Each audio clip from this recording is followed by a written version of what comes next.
Hi everyone, I'm meteorologist Rusty McCranie and welcome to Weather Express. It's your weather in 5 minutes. Start the clock.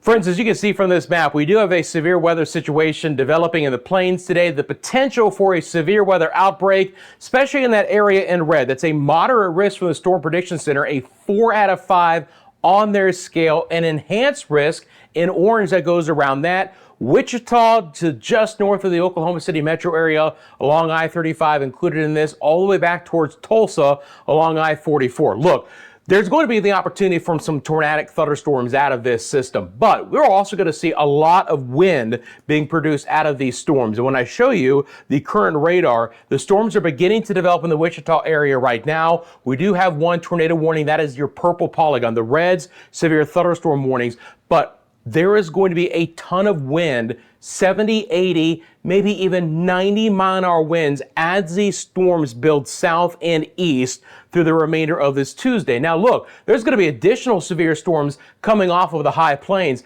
and those are going to also have threats of some tornadic activity. Eastern Wyoming, you're seeing some of that. Northeast and eastern sides of Colorado, the western sides of Nebraska. Again, the purple polygons are your tornado warnings. The red are going to be your severe thunderstorm warnings. Even southwest sides of South Dakota, near Hot Springs there. So this is a very active pattern. Yes, the highest risk for storms is down here, but we have other areas with a high-end threat for the remainder of the day. When we look at the current watches that are into play right now, you're going to get two different watches at the hour. You're going to get a tornado watch in purple, and again, winds of 75, but there could be even some higher gusts, okay? Tornadic activity, baseball to softball size hail.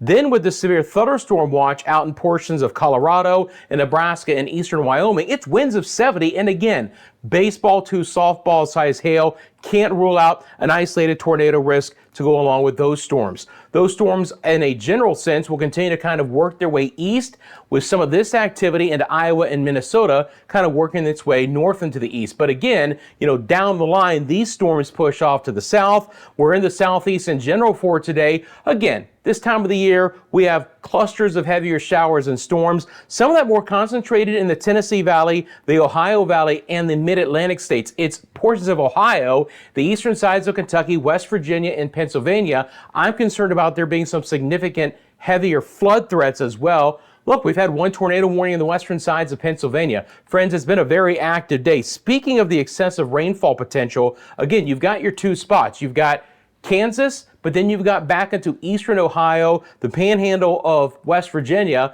and portions of Pennsylvania, including Pittsburgh, for some excessive flood threat on this Tuesday. So a lot of activity going on here. Light showers for New York into Boston and portions of the New England area. Thunderstorms are very quiet right now in Florida. Better chances today, Georgia, portions of Mississippi and Alabama. Again, heat is the big story away from the storms. Triple-digit heat here for the panhandle of Texas into West Texas, New Mexico, Arizona, southern sides of Nevada and California.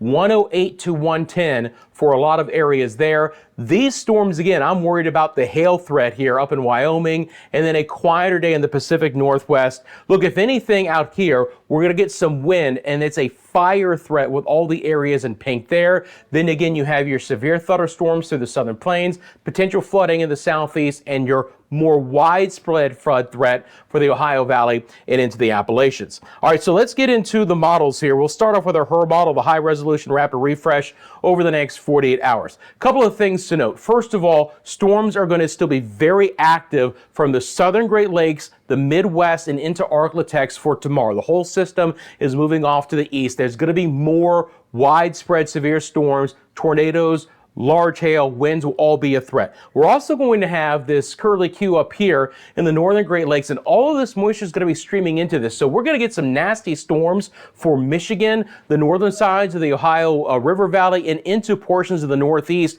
in the next 24 to 48 hours. Some significant rainfall is possible there. Most active, nastier storms a little bit farther to the south. Some of this will sneak into the Tennessee Valley as far south as places like Charlotte and Chattanooga and Atlanta, where the Intermountain West will begin to get a little bit quieter. Not going to rule out a couple of showers here along the Pacific Northwest. Seattle, Portland getting back into the act. for our Wednesday and Thursday. So looking at the risk for severe storms for tomorrow, your highest risk again shifts into the southern Great Lakes and the Midwest from Detroit to Indianapolis, just south of St. Louis towards the Blue Heel of Missouri, including portions of southern Illinois and Indiana. And then for your Thursday, the risk continues to the east, as I've mentioned. So now you're talking about some of the major metropolitan areas of the east: Baltimore, D.C., Philadelphia, New York City, under a slight risk with a marginal risk back into the southeast. Still some stronger storms in the western side of the Great Lakes on Thursday, getting a little bit quieter into the southern plains. Friends, I'm out of time. I'm into overtime. Appreciate you making Weather Express a part of your daily routine. Thank you so much for taking a quick second,